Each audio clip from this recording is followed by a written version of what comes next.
और ये ललित कुमार का छवि एक गरीब का बेटा है। जब गरीब का बेटा जिसका आंगन में, जिसका गांव में किचन सेट चलाया गया, उस गांव के व्यक्ति को 10% भी राशि नहीं मिला और अपनी मांग को पूछने के लिए जाता है तो कार्यालय में बुला करके दलालों के जरिए और खुद सहयोग से मारपीट करते हैं। और उसके पहले सीओ साहब के मैं एक अच्छी कारनामा बताता हूँ।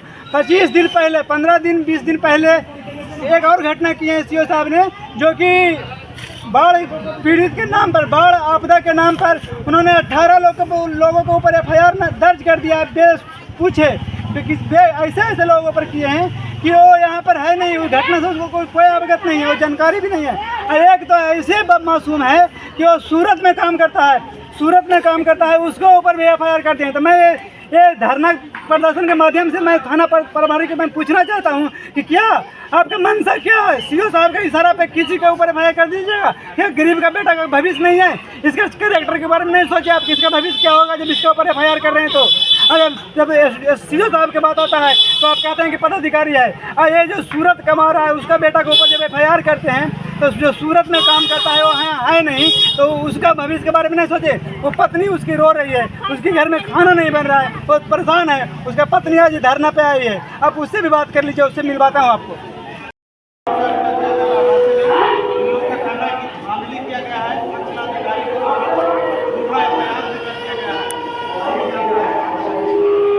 जैसा कि आप देख रहे हैं, जनप्रतिनिधियों की उधार तक बाढ़ और सुखाड़ का कोई अस्थायी निदान नहीं किया गया। नतीजा यह हुआ है कि मतलब सरकार की नाकामी के चलते, यहाँ के अफसरों की नाकामी के चलते और यहाँ स्थानीय जनप्रतिनिधियों के नाकामी के चलते यह जो बाढ़ की विभीषिका आई है, ये किसानों को दंश झेलना पड़ रहा है। खास करके मैं ये कहना चाहता हूँ कि आज यहाँ पर जितने भी किसान भाई हैं, आप देख रहे हैं कि पहली बार इस नालंदा में ऐसे देखने को मिला है कि हिरसा से पूरब चले जाइए, पैर में कीचड़ नहीं लग रहा है, और हिरसा से पश्चिम चले जाइए, कराई के इलाका में चले जाइए, पूरा मतलब है ललित पासवान सीओ के पास मतलब बाढ़ राहत मांगने के लिए अपना परिचय को देते हुए वो सीओ से मिलने गए तो सीओ भद्दी गालियां दे करके सीओ भद्दी गालियां दे करके और उनका जो अभद्र बुलाया किया है। तो जब मैं गए ऑफिस में तो हमसे पूछे तुम्हारा नहीं मिला है रे, ये अब शब्द ही बोलकर मेरे मोबाइल में ये रिकॉर्ड है, बोले अरे नहीं तुम्हारा मिला। हम किस सर नहीं मिला सर, चेक किया था सर।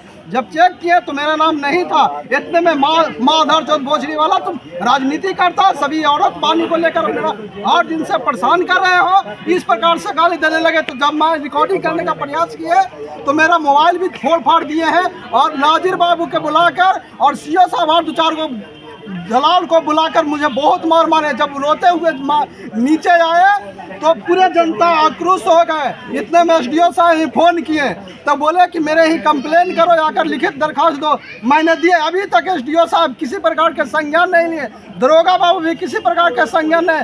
DSP साहब का भी बहुत रिक्वेस्ट किए, रोते हुए गलपते हुए। मैं मजदूर का बेटा ललित पासवान, समाज में फ्री पढ़ा कर समाज में प्रतिष्ठा पाए थे। मैं इस आज लाभ के सामने मेरा रोने पड़ रहा है, क्योंकि अभी तक मेरे माता पिता भी एक साथ नहीं माने थे, लेकिन इतना उग्र हो गया पदाधिकारी कि जनता को बुलाकर ऑफिस में पीटने का प्रयास करते हैं। क्या कहें? वो उन्हीं का वाइफ है, इनका घर में रो रो के बुरा हाल हो गया है। और गरीब आदमी है सर, न खेती न गृहस्थी, कुछ नहीं है ऐसा।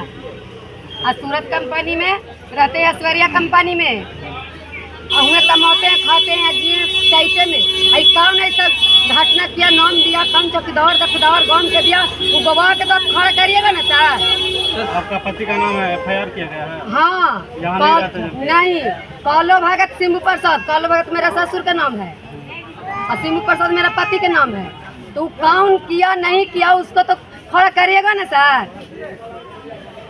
थानेदार साहब ये जवाब दें कि किनके इशारा पर FIR किया गया है। मैं आपसे पूछता हूँ, अनुमंडला पदाधिकारी के धरना पे मैं आपसे आह्वान करता हूँ कि आप प्रूफ कीजिए कि किसके इशारा पे ऐसे मासूम के ऊपर FIR आप कर रहे हैं। अब हमारे ऊपर भी कॉल पर कॉल किया जा रहा है थाना से। मैं आपको जानकारी के लिए बताता हूँ कि मैं मध्यस्थता के बीच में मैं ये जब किसानों के जब आंगन में पानी गया था तो बाहर में जब मांग के लिए जब एसडीओ साहब गए थे तो मैं मध्यस्थता के रूप में उसमें मैं वार्ता किया था और उसके बाद में कोई हंगामा नहीं हुआ है। और उसके बावजूद भी पूछे किसी को ऊपर एफआईआर करते हैं सीओ साहब के इशारा पे, तो क्या आप सीओ साहब जो बोलेंगे उसके ऊपर एफआईआर कर दीजिएगा? किसी का भविष्य किसी का कैरेक्टर पर कुछ नहीं सोचिएगा, जो मन में आएगा वो कीजिएगा। आज हर सरकारी दफ्तर में सीसीटीवी कैमरा लगा हुआ है।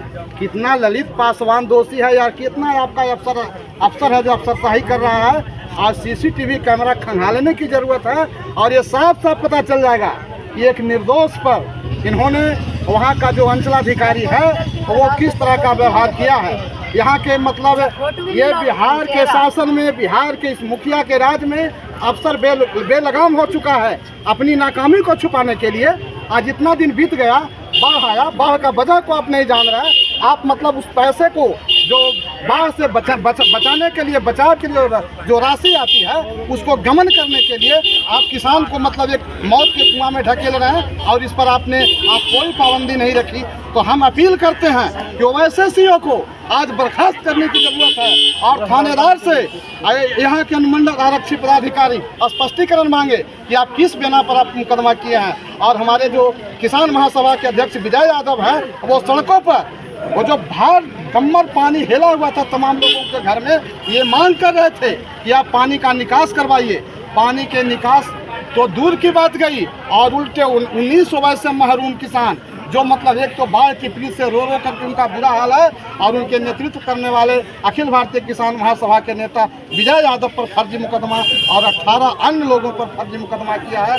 मैं अनुमंडल पदाधिकारी से मांग करता हूं कि वो फर्जी मुकदमा को तत्काल वापस लें और नहीं तो आंदोलन रुकेगा नहीं और आगे बढ़ेगा। जिला मुख्यालय पर होगा, विधानसभा में आवाज उठाई जाएगी और आप इस पर संज्ञान लें और नहीं तो जनता आपको सड़कों पर चलने नहीं देगी, आप चाहे जितने बड़े पदाधिकारी हों।